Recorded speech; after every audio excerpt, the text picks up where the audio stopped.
G'day, AJ. G'day, Mo. How are ya? I'm doing good. How are you? Great, mate. Listen, Mm.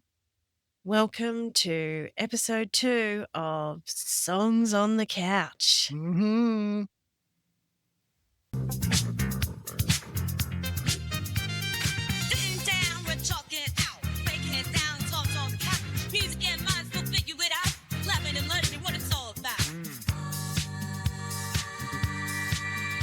On the couch.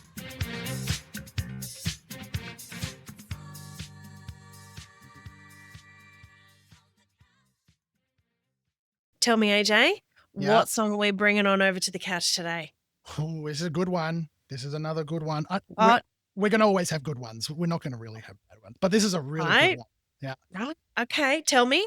2013 album, Heroine, by the artist Lorde, with her first single, Royals. Whoa, that's a good one. It is a good one. And, you know, I was actually when I first heard this song, I actually listened to this song as a general listener. I actually didn't put my musician hat on and try to break down the song and break down the lyrics. I was like, Yeah. this is just a really good song, and I just really like it. So it was actually really good to go back and do a deep dive and find more about it and about the lyrics and the real meaning behind it. Because when I looked it up, or when I researched what this song was about, I didn't Yeah. know what it was about. So it was actually really interesting to Yeah. find out what her true meaning behind this song was. I just thought this is just a really good, like, It's a catchy tune.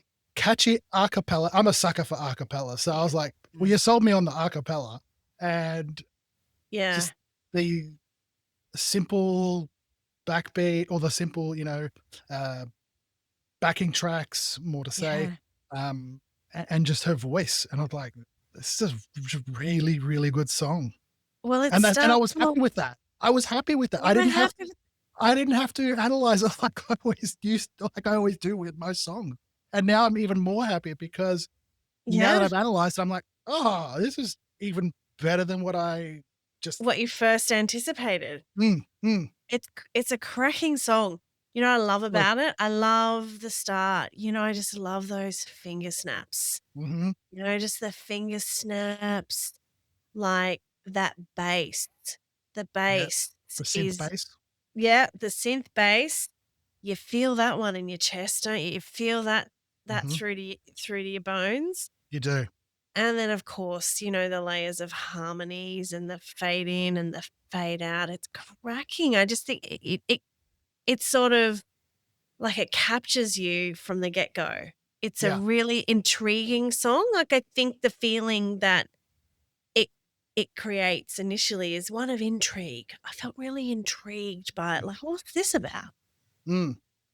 Yeah. Same, yeah, yeah. Well, probably not when I first used to listen to it, but now that I'm doing a deep dive on it, I've now become more intrigued and more of a, I guess, a bit of a fan of that song than I was when it first came out, when I first heard it, and just went, "Oh, this is just a really good song."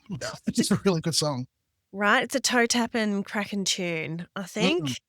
Yeah. It Well, is, and it's not a song that you like The Killers. You're not jumping up and down, but you still got that feeling of like, it's yeah, a you're still head groove. bopping. Yeah, and you're still A going like groove. this. Yeah. Yeah. It's like, It's a yeah, I get groove. it. I get it. Like, I get this. This is Yeah, cool. yeah. It Yeah, reels you in. It reels you in. it really does. Yeah.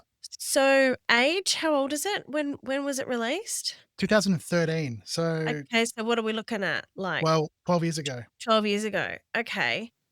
Yeah, it's still quite current, isn't it? Even though it's 12 Mm, years old, it's still kind of got like a quite a modern feel. It's kind of got this era of pop song feel it about it does. still. Yeah. Yeah. And Okay. I think at that time we're at the height of, social media, Instagram, all, which we'll talk about all that. Yeah, we'll get Um, into that. get into that. And popular culture, which we look back now, it's like, oh, well, even though it was 13 years ago, all that stuff was just starting out. You know, Was people it think that Facebook's been around forever, but the height of Facebook's probably been since the 2010s, you know? right. Yeah. Yeah. You're right. And what do we know about this song? Like, what's the yeah, what's the background? What's the history? What's the interesting tidbits? What do you got for us? Interesting tidbits. We should make a little theme song going, interesting Interesting tidbits. tidbits. Yeah. Yeah, okay. I'll try and So harmonize, although I can't, but, you could yeah, teach me. You're the muso. we could. We could. Yes. So Lorde is obviously her stage name. Her real name is Ella. You know, you're gonna have to forgive me because it's a long one. Ella Maria Lani Yelik O'Connor. And Right, what okay. if I got that right? One of my like box tickers in life is getting names correct. Like I always Right, hate getting like names wrong for people. So yeah. if I've got it right, oh, that's just made my day. Right, and without Uh, giving away too much about our lives, y y that's y right. your work relies a little bit on correct pronunciation of name. Absolutely. It sure does every day. Yeah. Yeah, yeah, And I'm well, I have always asking, is that right? Is that how you say it? Did I say it correctly? I'm yeah. always asking that follow-up question. Yeah, Right, right, exactly. Okay, there you go. Well, Lord, Andrew hopes you got it right, I and do. yeah, okay. Reach out, All right. reach out, Lord. That's all I want from you is just, Yes. yes, you got my name right. And Okay. I'll be happy. That's just made my year. Tell me I got your name right. Yeah, Yeah, okay. And if I didn't, tell me how to get it right. that's exactly right. Yeah. Okay. Uh, New Zealander. So born in Auckland, New Zealand. Right. Our Obviously our New Zealand neighbours, our brothers and sisters across just the ditch, hello across. to you all. Yes. Hopefully you're listening out there. Yep. Um, Obviously she's become a Grammy award winning singer and songwriter, renowned Yeah. for her voice, very poetic in her voice, the way she sings. Um, Not your typical, I guess, pop song singer. It's more, uh, what's the word I'm looking for? More regal in the way she sings. More It's formal, a bit more more formal. formal. Yeah, Yeah. we did talk about that a little bit because Yeah. we were sort of talking about her enunciation, Yes.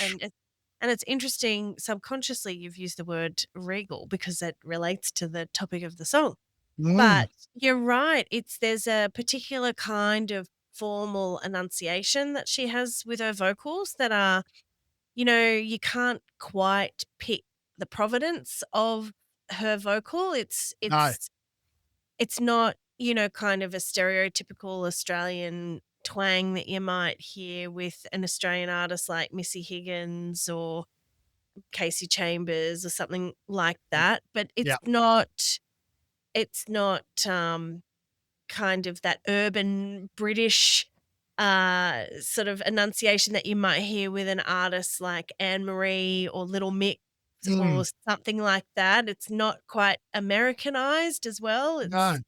It's No. a it's a particular well, it feels to us, maybe Mm, a sort of more formal, dialect or enunciation that is transcendent of culture and, uh,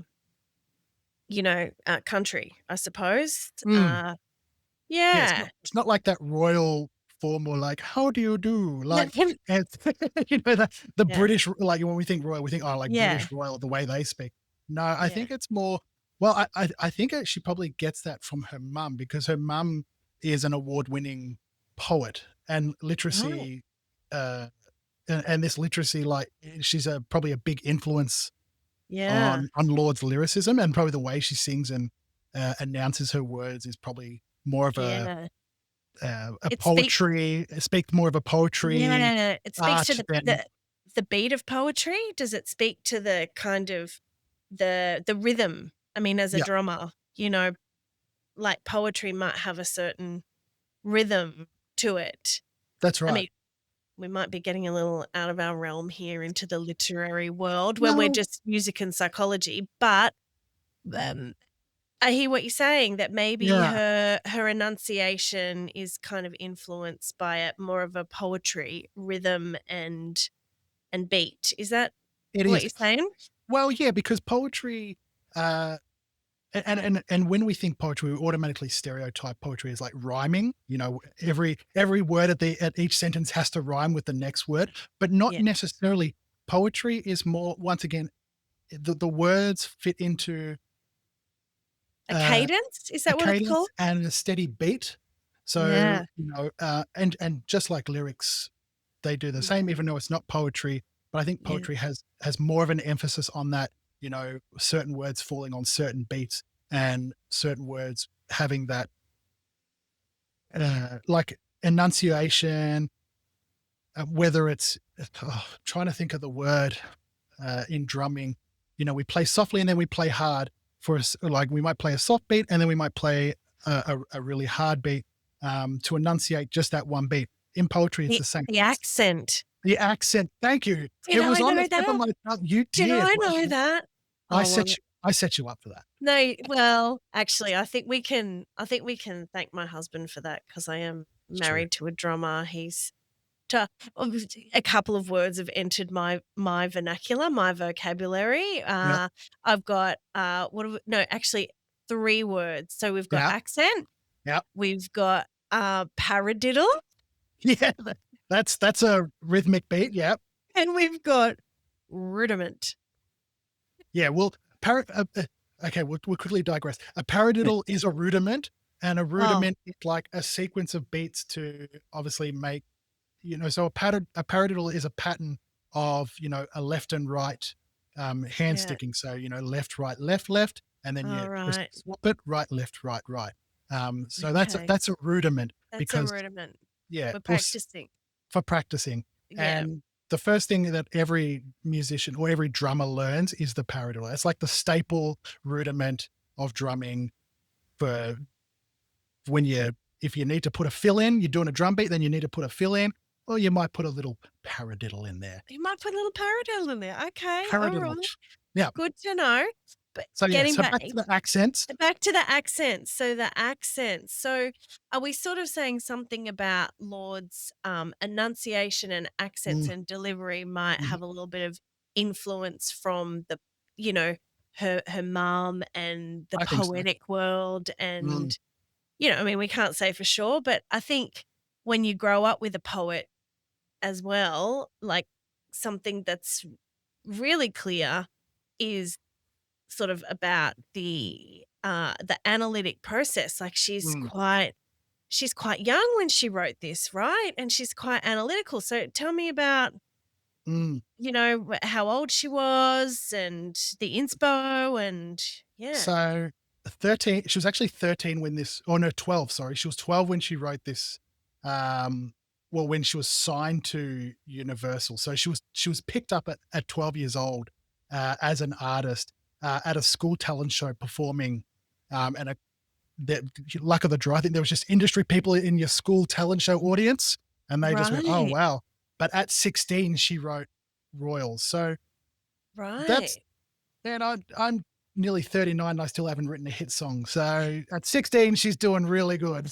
you know? Right.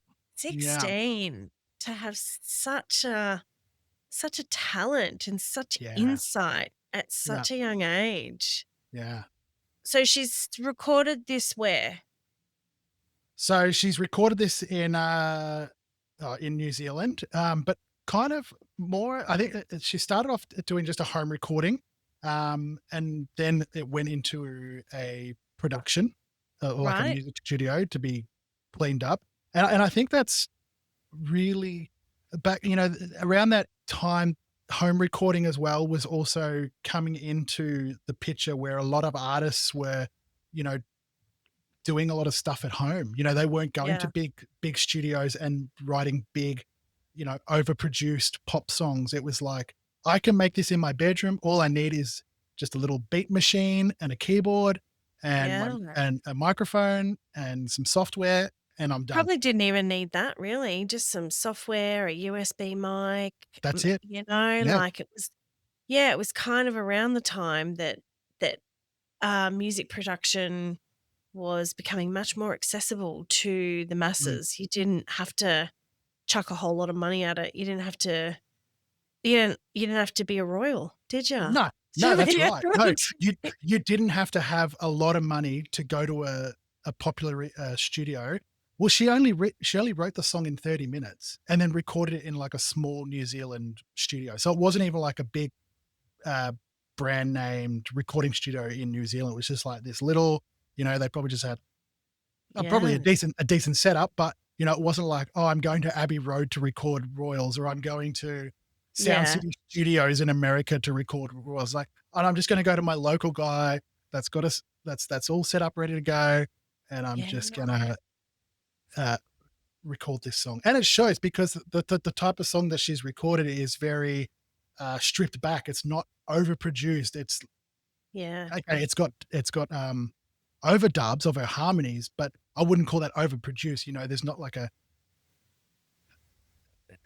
it's not it's not, her voice isn't mixed to buggery, as they yeah, say. Just like pop songs, they chuck everything in it, to make it a hit song where, you might have multiple producers or multiple lyric writers helping out, and you're like, we need to yeah, get this song perfect. And then you think, oh, you never hear from the artist again because they put all their inspiration and all their efforts into this one pop song to make it a hit, where she's gone, "Oh, no, I'm gonna make it simple and just let my voice do the selling yeah. of the song," Do which the she's selling. done.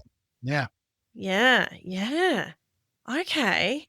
So what's the inspo? Like uh, where'd she come up with this thing? And this was really it, because I thought Royals, when I started deep diving or really reading the lyrics, I thought Royals was about, like, the pop culture of the time. So, and we'll talk about that in the lyrics. Certain, figures of this last 21st century, of the 2010s, 2020s. But it actually wasn't. It was she was actually looking up, National Geographic, of all things, and she saw a photo of, a baseballer, from the Kansas City Royals baseball team, and he had Royals written on his shirt. and Right. and I think, the photo is him, like, standing in front of a crowd signing autographs, like baseballs, bats, and, like, Yeah. fans are just adoring him. And he's almost like put on this, like, pedestal of, like, Yeah. put Isn't on this that high horse. Yeah. yeah, isn't that interesting? It's like she's looked at this image and maybe she's sort of engaged into some, critical thinking about, right, well, we've got the literal word Royals written on his shirt because he's Mm, from the Kansas City Royals, but he's surrounded by these adoring fans and, mm. all vying for his attention to sign their Idolize him. idolizing him. And maybe she's engaged in some critical thought about like why does society do that? Like why do we give people such status? I mean, sure, he's Mm, got a special skill. He's a baseball player.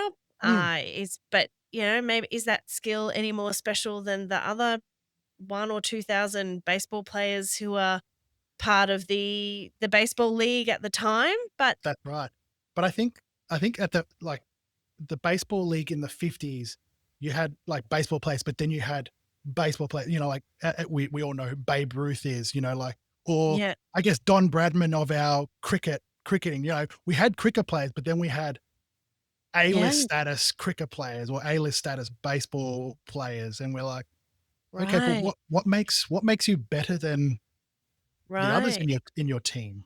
Right, exactly. Like, what is it about you? What is it that the fans sort of see in Mm, you that puts you on such a pedestal with such high mm, status? Yeah. mm. And why do we do this as humans? Why do we do this? Is probably the the bigger question about why popular culture kind of like Influences us. influences us, or why popular culture, how, or the mechanisms that allows or supports Mm, people to kind of rise above others with with higher status. Like, we're all humans. We all bleed, man. That's right. We all got red blood.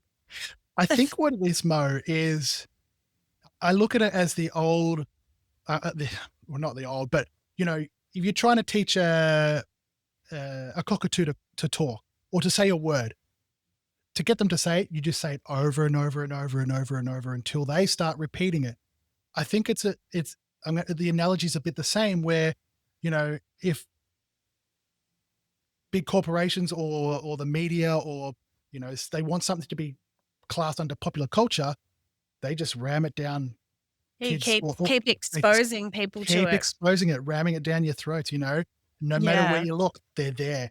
Or, even if we look at television, you change the channel, they're there on an ad. It's like, oh, hold on, but I Yeah. just saw that. And then Yeah. you're fed so much of it, you go, well, I guess I'll have to check it out now, don't I? And the people who are of the status push so much of it. They feed so much of it into the populace that, Mm. we people get hooked and Yeah. without critical thought, without critical thought is that capacity to kind of toss an idea around in your mind and not follow something blindly. It's Yeah, that ability to question things and check in with yourself and your values and sort of think, do I really like this, or am I being a sheep? that's Do right. yeah. And at what age, we look at, what's the prime age where people are most easily influenced, and that's teenagers. Right? Because Exactly. they want to be, they're like, well, I know I was a kid, but now I'm a teenager and I need some sort of status now before I Yeah. realize I'm an adult. I don't need a status. I'm now an adult. I think there's that in Yeah. between, okay, I've done being a kid. Now I need to kind of Yeah. have some sort of status, or I need to be following something. And Well, you're right. I mean, it's that very critical window of identity formation. yeah, It's where adolescence is sort of where the identity starts to solidify, and we start to, when we don't have much of an identity, or we start to latch on to things in the popular culture to help us yeah, build identity.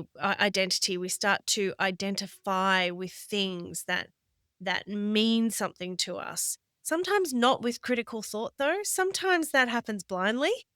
yeah. Um, but it I mean, should we get into it? Should we get into a bit more psychological analysis? Well, yeah. Well, I was gonna say, Yeah. Yeah, what else do I need to know? well, Well, the people, not just me. What no, the else do we people need to know to know about about Lord. this song? About Lord, Well, about this song. some good tips. Well, it was famously parodied by, which I think is only because I'm a massive Weird Al Yankovic fan. So I think Yeah. if he's parodying your songs, that's got to be That's an pretty good. honor. That's That's a an big honor, honor. So isn't it? Yeah. Royals got parodied. Yeah. It broke through the populace straight to Weird Al. Straight to we And went. I really like this song too. yeah. I'm Mhm. gonna parody it. Aluminum foil, or we call it aluminium foil, but in America, aluminum foil. Aluminum foil. Right. It's Okay. I hilarious. haven't heard the parody, but I certainly have heard Lord's version of Royals Yeah, many times over as we have been researching we this have. Yep. episode. Well, look it up when you go home. Put on Weird Al Yankovic, aluminum foil. Aluminum foil. Yeah, Okay. Yeah, I'm sure it's, got some really hot jokes about it does. preserving food. It does. It's in the nutshell. What's I'm gonna say? What's aluminium foil best used for? Preserving food. Preserving food. Oh, Right. and making tinfoil hats. That's There's a all bit I'll of say. that. That's all I'll say. And to put your cannabis in when That's it. apparently, Apparently. apparently.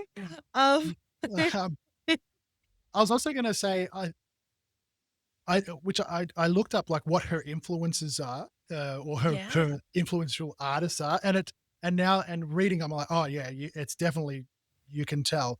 More, not so more the songwriting, but more the lyric writing, the way that these two lyricists write their songs. And David Bowie and Kate Bush are one of her um, inspirations for artists. I'm like, oh, of course, Yeah.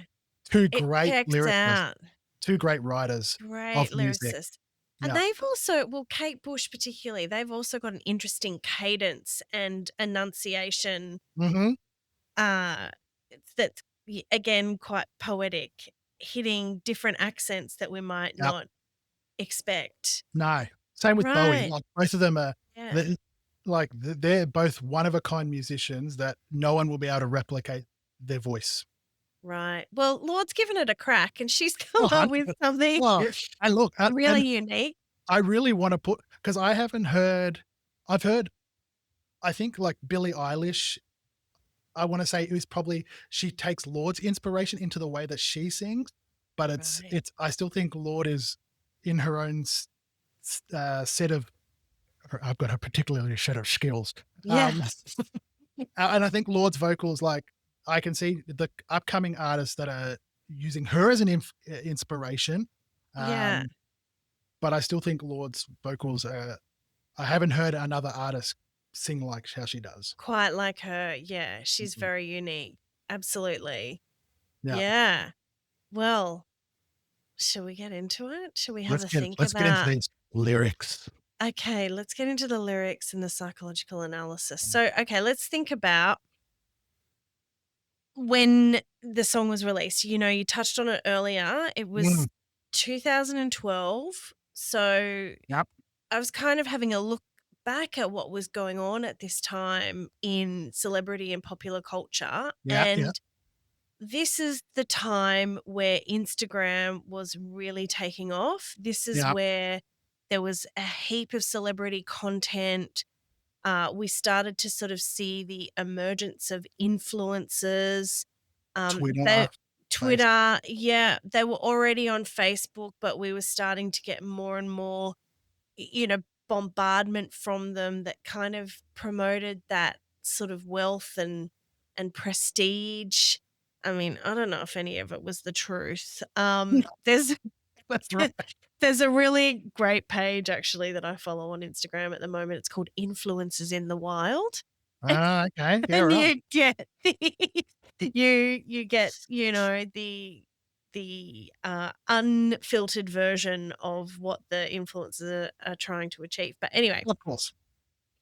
so in 2012, we are getting sold this illusion of luxury and wealth and prestige. It's never been, I think, more accessible to us or Mm. more put out there Yeah, by, it was pushed a lot.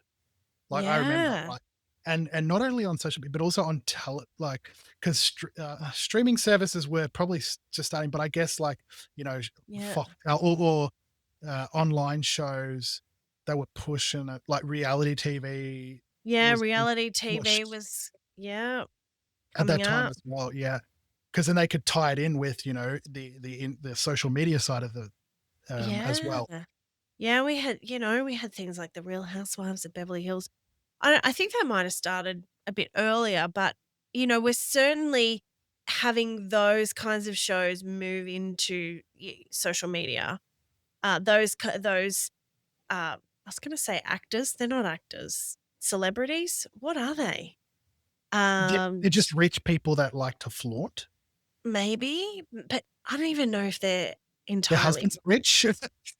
I don't even that much. I don't know, like, and this is critical thought. We have to think about this stuff. Is this really people who are putting on a show of aspiration, right? Mm, Or is it really real? So I think Lorde is kind of, with her critical thought, mhm. is sort of thinking about this and, uh, it's pretty clear by the age of 16, when she wrote the song, that she's got really well developed reflective capacity and critical Mm, thought to mm, sort of think about these constructs, in terms of their validity and the reality of them and what it means for her. And I think that the song Royals is a song of protest. It's Mm. a it's a real big FU. I was going to say it's a big middle finger to social Isn't it? media, I think, and Yeah. what we now call pop culture, but things that they're trying to push as what should be pop culture for the Yeah. time, Yeah. Yeah, it's a real middle finger to that sort of what, as you say, what they're trying to push, that materialism, So if anything, I'm gonna say overall that this is a real rejection of materialism on Mm, behalf of Lorde. I think materialism, if we wanna think about emotions as a mhm, psychological construct, I I kind of have a sense that the materialism pushed in social media mm, and other forms of media, the aspirational content of wealth and prestige, I think she's really sort of having a look at that and saying, "Guys, we're not we can't buy what you're selling. We no, can." that's right. And I feel a bit disgusted by it if we're thinking about a psychological, construct of emotion and the Mm. feeling that might come up with it. It feels a bit disgusting. That might be the feeling. Do you get that sense that that's Oh her yeah, primary feeling is disgust or 100%. I think what she's trying to say is that, uh, you know, just because you've got that lifestyle doesn't mean that we have to have that lifestyle. And it doesn't mean that you have authority to push that on us to have that lifestyle. Just because Right. you're selling it, like you said, just because you're selling it, we don't want to buy it. Okay, yeah, there's going to be people Yeah. that buy it, but they're going to regret it in the future. But we're not going to buy it now, and we're not going to regret it in the future either. Yeah, we don't wanna buy it. We don't wanna buy it because I think what she's sort of also saying is, "Hey, we don't want I don't want my generation to buy this because like I was saying before, we are deep in our sense of identity formation right now as adolescents, and I feel very protective of my adolescent posse being exposed to this kind of stuff because if we identify with this and we try to obtain a belonging with this, we are working towards something that's, only going to end in disappointment and bad feelings Mm, about self because you can't get there on a teenage wage. I think she's saying to her generation, you've got to reject this. We've got to reject this materialism. We've mm. got to you know, and it's reflected in the line, where she says, "We don't care, we're not caught up in your love affair." Um, Which I y think yeah, I'm gonna jump into that. I think she's also writing. I think with the song, she's talking about. Uh, yeah, she's talking about that side of things. But I thought she's also talking about the music industry itself, because Mhm. um, I at the time, and it's I think it's still quite now. There are, shall we say, power couples in the music Yeah, industry yeah, that are quite wealthy power couples in certain genres of music, and especially in the pop scene of the time, that were once again flaunting that social media side, but also dominating the music scene. And if you weren't a part of that power couple scene, that then you love weren't. affair. Yeah, then you weren't going to get noticed by, you're not going to have a chance in the music industry, essentially. So Right, I think she's gone and gone, well, I'm going to reject that, and I'm going to write a really good pop song in the minimalist way. And I don't need, posse, or I don't need influences from right. uh, high up people to tell me um, how I should speak, walk, talk, Don't be telling when. me what to do. Don't be Yeah. telling me what to do. Don't rough you know um so I think that there's Yeah, two sides of the song where she's kind of doing a bit of a anarchy, you know uh, a bit of a let's fight the man power type thing. yeah, yeah, I'm not going to just because I don't have, Like a a big popular studio big or studio, a yeah, yeah, fancy like producers to help me out or other lyricist yeah, writers that write my songs for me, and then I go sing them on stage. yeah, Um, she goes, she's saying us everyday people can do it. yeah. Right? She Yeah. sure is. And I Yeah. and look, So I don't she's really critiquing those social norms that are mm, had emerged at that time, and she's really kind of celebrating sort of individuality and, doing mhm, what you can with the resources that you have, and that we're not caught up in that love affair. We can achieve the things that we want to achieve mm, when we're not royals. We that's don't right. have to have, Cristal, Maybach, diamonds on your timepiece, jet planes, islands, tigers That's on a right. gold leash. We don't care. We That's can right. we can achieve whatever we want to achieve That's on right. our limited budgets. Yeah. And I think it's also a bit of a generation fighting a generation, but I don't think they realized the generations are so close together. When we think Yeah, generation fighting, we think like, I'm going to use terms like baby boomers versus millennials, like that generation. But I think it's, yeah, Gen Z and millennials are literally right after each other, and yeah. they're fighting each other. Well, one's trying to influence the other, where Right. it's just not working. No. And it's not working, and she's standing up for, like, authenticity. Mm, She's standing up for it's not about affluence and aspiration, it's about being your authentic hmm individual self. Speak yourself. Yeah. I've got a question for you. Mm, So, she says, in the start, speaking of individuality, she yeah. says, "I'm not proud of my address in a torn up town, no postcode envy." What do you Mm, reckon?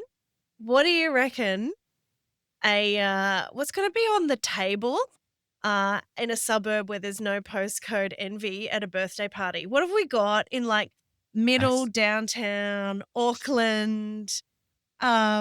What's the food that's on the table? What do you reckon is gonna be well, there? I think what's not going to be there is caviar. You know, Cristal? yeah, champagne. What's going to be? Well, if I don't know, New Zealanders, she might have some, Kiwi buddies or Maori friends. She might have a hangi. They They might might have a hangi. Can you they might explain have a to hangi. do we my understanding of, Oh yeah. is it a hangi? Oh, we better fact check that one. So a hangi is, Or because is I got New Zealand friends. A hangi ah, is where they cook meat in the ground. So they dig a hole, wrap the meat up, heat like over in the ground really? over hot coals. Okay, there's the hangi, right, okay. Oh, Mm, I could do a bit of pork done like that, could yeah. you? Oh yeah. Oh, it's delicious. I've had it. It's, oh my, the best way to cook meat. Yeah. And, okay, alright, so, what are we thinking for, arrival snacks? I'm gonna Oh, put this one out here. I'm okay. gonna put out, fairy bread. There's gonna be some fairy bread on the Oh table. yeah. Can we Well, introduce our international listeners to what fairy bread is? everybody, plain white bread. It's three ingredients. Listeners. Plain white bread, good butter. You need like really good butter, not like Oh, margarine or like, Nuttalex or, oh, no. alternative. Has to be like cow butter, and Yeah, hundreds of thousands. and hundreds and thousands of what? What else would we call it? Like Sprinkles? Sprinkles. sprinkles. Yeah, Little multicolored sugar balls. yeah, that's it. That's That's it. what's gonna be on the table. There's gonna be a packet of Cheezels, Oh yeah. in one of those wood bowls, Yeah. those 100%. wooden Yeah. Uh, there's gonna be some Allen's lollies. yeah. And then Wi obviously you got to have, the your party pies, your sausage rolls, your hot yeah. dogs. Oh, your mini hot dogs. Oh, your mini hot dogs. Wha We call them in Australia, and I don't know if our friends across the pond or the ditch, Mm. call them little Little boys, boys. which I don't even know why we call them that. are boiled hot dogs that you dip in tomato sauce. And they're about this big. Yeah, that's They it. look like a little, anyway, we won't go Yeah, there. So anyway, well, I mean, the point is this is how Lorde likely grew up. These were kind of her birthday parties that she Mhm. would attend or Yeah. throw at her house. She's having maybe a hungy, meat roasted in the ground. Mhm. Yeah, so there might be a selection of meats and vegetables. Mm. Um, there's no there's no crystal. There's no tigers on a gold leash, and she is Yeah. completely rejecting any kind of prestige because she's Yeah. come from really grounded roots.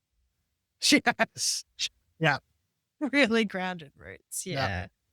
Yeah. So, in terms of, I suppose, what she is rejecting is like, you know, don't ask me to kind of buy something that I actually can't afford. And I know that I said that before, but she's really leaning into an authentic identity that like I'm not going to follow the zeitgeist. I'm not going to follow this popular Mm. culture demand of me. And I really am calling to action all of my adolescent peeps to really think about the impact of following along with this um, popular culture construct and how that might Mhm. make us feel about ourselves. It's gonna maybe give us lots of feelings of disappointment that we can't reach the aspirational lifestyle. So how about we just like totally reject it altogether? And I'll tell you, if you need like a poster child for that, then you can call me Queen Bee, That's right. Which and I don't baby, I'll rule. that's right. And I wonder if that's a dig. Okay, Like, I say know she's more. saying, like, queen bee, obviously, there's 2 analogies, like, queen bee being, you know, in a hive, the queen bee is the head of all the bees, but also at that time, queen bee in the music industry was also up there as head of the and if I'm sure most people would know who Queen Bee is. If you don't know who Yes. Queen Bee is, look up Queen Bee. Yes, look up So, Queen Bee. Yeah, okay, so maybe she's she's saying, I'll be, don't mhm. follow that Queen Bee, follow this Queen Bee." I'll be your Queen Bee, and I will help you find a more authentic Realistic. and real self rather than an Mhm, ideal self. mhm, So, it's about rebellion. It's about mm, empowering people to, sit in their real identity, and she's empowering people to do that through this cultural critique. And she's inviting people to just reject it, man. Just yeah, reject it. Because we're never going to be royals because, we count our dollars on the train to the party, which tells me all the dollars we have are in our wallets right that's now. that's what we've got is what we're spending. Don't That's gamble it, what you haven't got. So, right? There's nothing in the bank. that's The it. only money we have is in It's our wallets fair right change. now. Yep, That's it. Yeah. What a cracking tune. that's so good. She's really asking us to reject superficiality.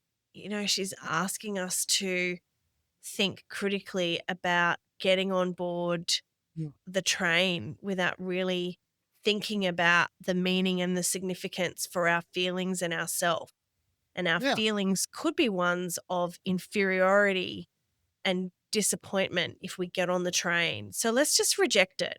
In yeah. solidarity, let's just get rid of it. But Let's I think it's also she's also saying, just have a look around you. Just have a look at what you've got around you. What you've got around you is good enough. Like right. stop and smell the roses type of thing. Yeah.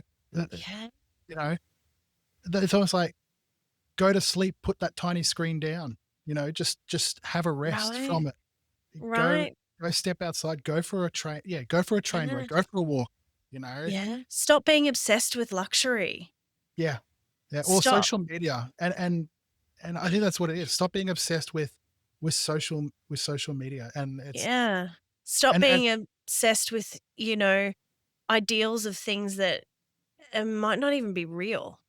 That's right. Yeah. Everything is an act. Everything you see is an act and a show.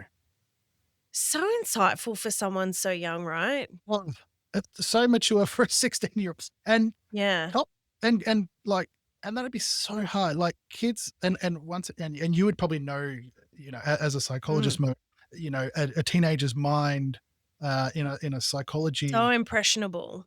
They are, aren't they? And the thing about adolescence is, it's all about the group. Like, our caveman brains tell us that, there's safety in numbers. We've got to be part of a group. We cannot, like, to an adolescent to be kind of on the fringes of a group actually Mm, feels excruciating. Their nervous systems find it unbearable because the caveman, you know, part of us, we had to stick together in groups because we would get eaten by, mm. lions and tigers and bears, right? So, Oh my. oh my. Mhm. So, it's actually really brave of Lorde to say, I don't need to be in a group. Like, I feel safe not being in a group. Uh, but yes, you know, regular adolescence, and Lorde's she's had a good upbringing. Mm, She's had parents who have clearly given her reflective functioning and critical thinking skills, mhm, to be able to question her surroundings and to be okay with not being in a group. But generally, adolescents are really, uh, kind of, drawn to being in groups, and it feels very dysregulating to be ousted from a group or to not be included in a group. And so mm, that is very mature and very brave of Lorde at 16 to say, I don't need to be in a group. I'm okay with not being in a group. She's not her clearly her caveman brain is not activated, or she's able to regulate it and say, mm, that's okay. I'm not gonna mm. get eaten by a lion, a tiger, or a bear, am I? Yeah, that's right. I'm going to be just fine. And in fact, I'll start a group. I'll be your queen bee. That's it. Yeah. I'll s I'll start a group by not being in a group. Right? Yeah. That's exactly right. And that's how groups start. They all need a leader, don't they?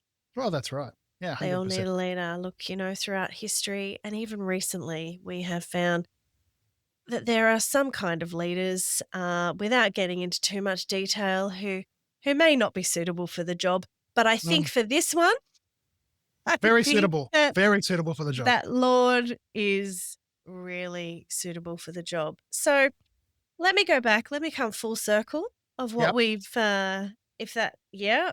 Yep. Let's do it. So I suppose, I mean, as you were talking about, the amazing a cappella, the stripped back production is Yeah.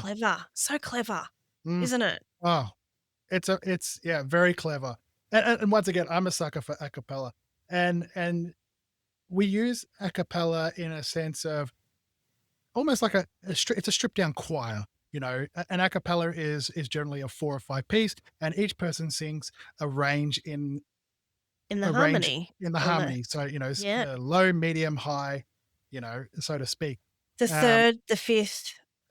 the octave, Mm, that's right. not even a mu no, I am a little bit of a mu but, don't know a lot. But yes, True. we're all they're singing, a part of the harmony, right? In a That's right. cappella.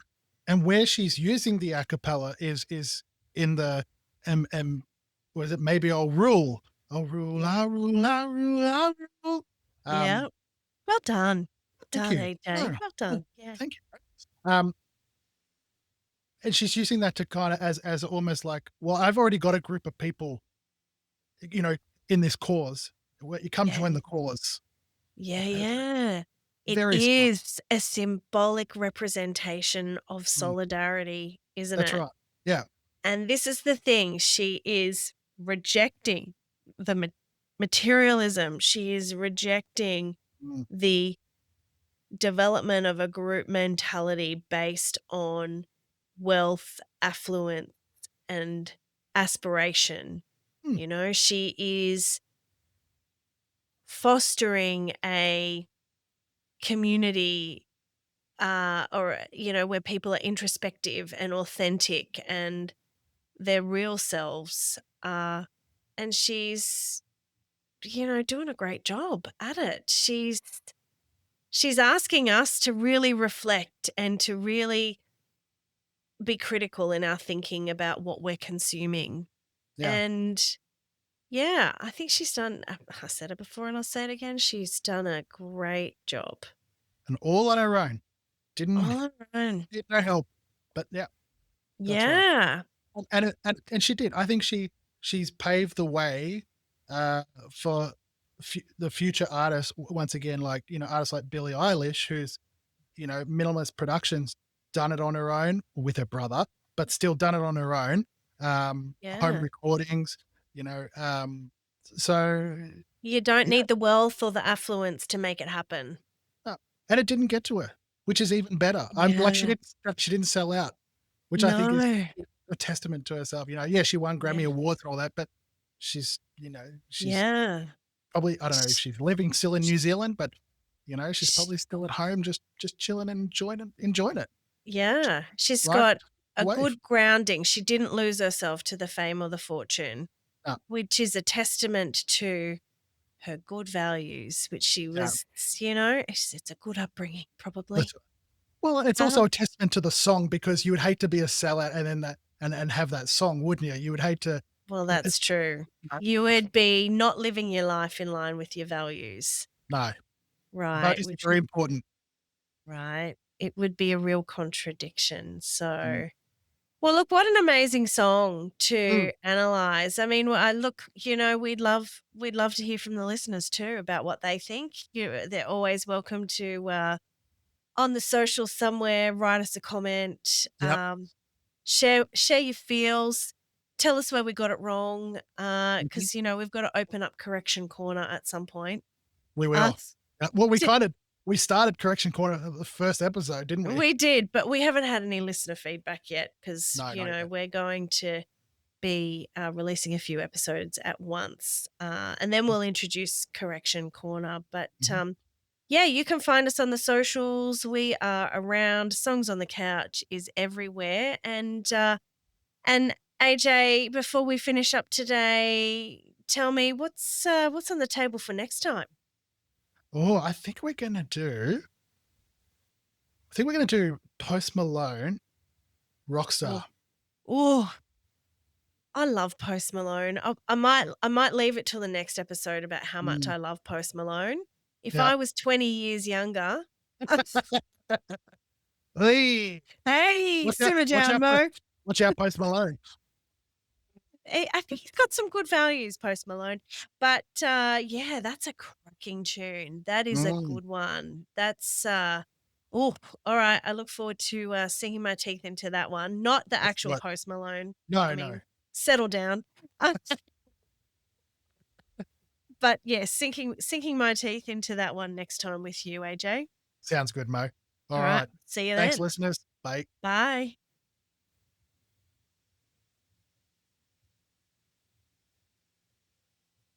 Thanks for tuning in to Songs on the Couch. We hope you enjoyed putting today's song under the microscope with us. And hey, the conversation doesn't have to end here. Join us over on Instagram, TikTok, and YouTube. Just search Songs on the Couch, where we're sharing behind the scene clips, more fun music insights, and of course, chatting with you all. And if you're an artist, musician, psychologist, counselor, psychotherapist, or know someone who'd love to sit on the couch with us, have your management reach out. We'd love to hear from you at hello@songsonthecouch.com. Follow us, subscribe, and let's keep rocking out together. Catch you next time on Songs on the Couch.